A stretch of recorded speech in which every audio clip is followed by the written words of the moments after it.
it will give us plus or minus 6, right? Take the root of an answer, plus or minus 6, right? Okay, for the general quadratic rule. Good. So it means K can be plus, it can be minus. Plus or minus 6. Okay. So when you look at the answer they gave in the objectives, I think that was 6. So K equals 6. So that is the answer. Okay. 1. Okay. So that was example or question number 1 that we did. So let's go to the next question. That is also taken from a WASI question. WASI School 2013 question 5. Okay.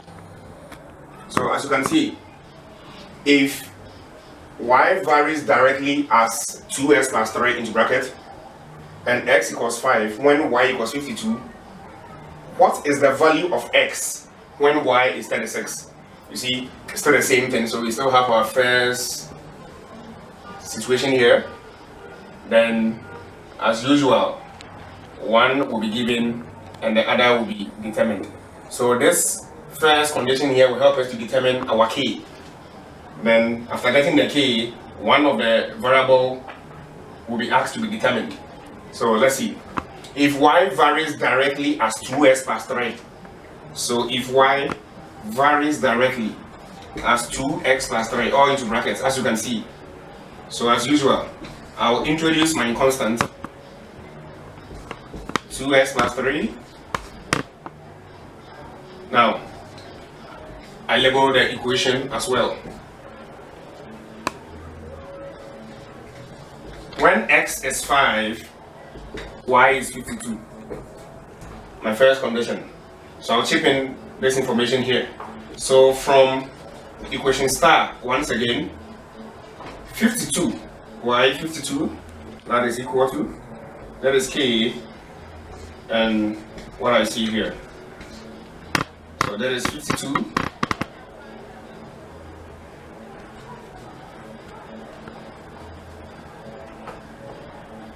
Okay. Because what?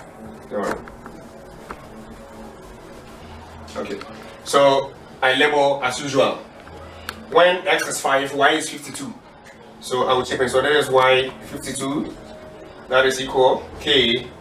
Now that is 2. Whenever you see x, I put in this 5 plus 3, as you can see. Good.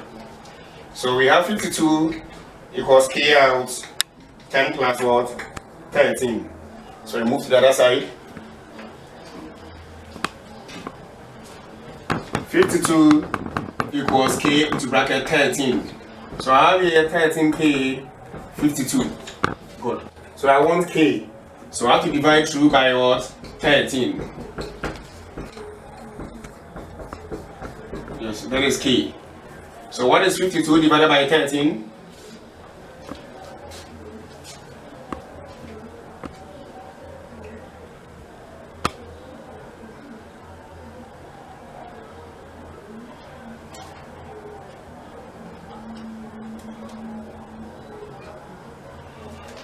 Okay, the answer is 4.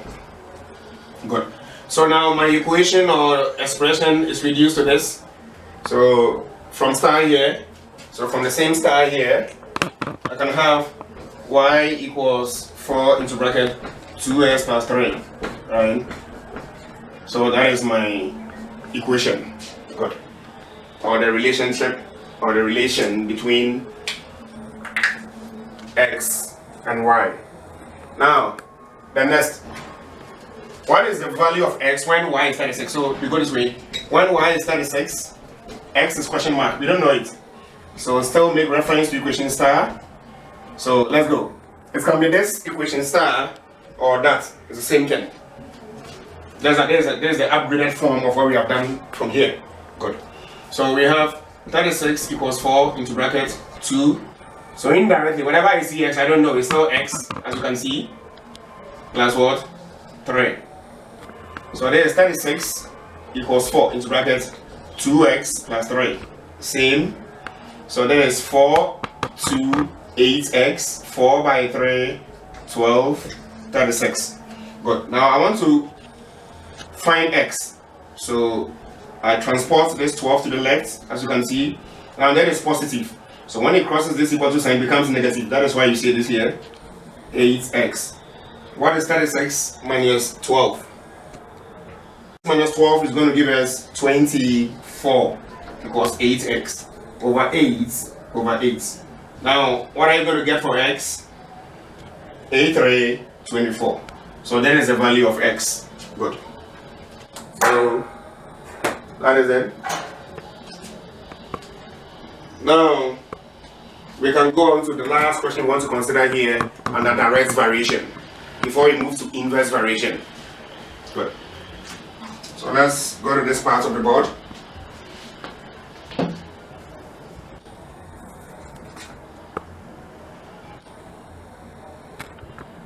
So this is also taken from SLC 1994, question 5.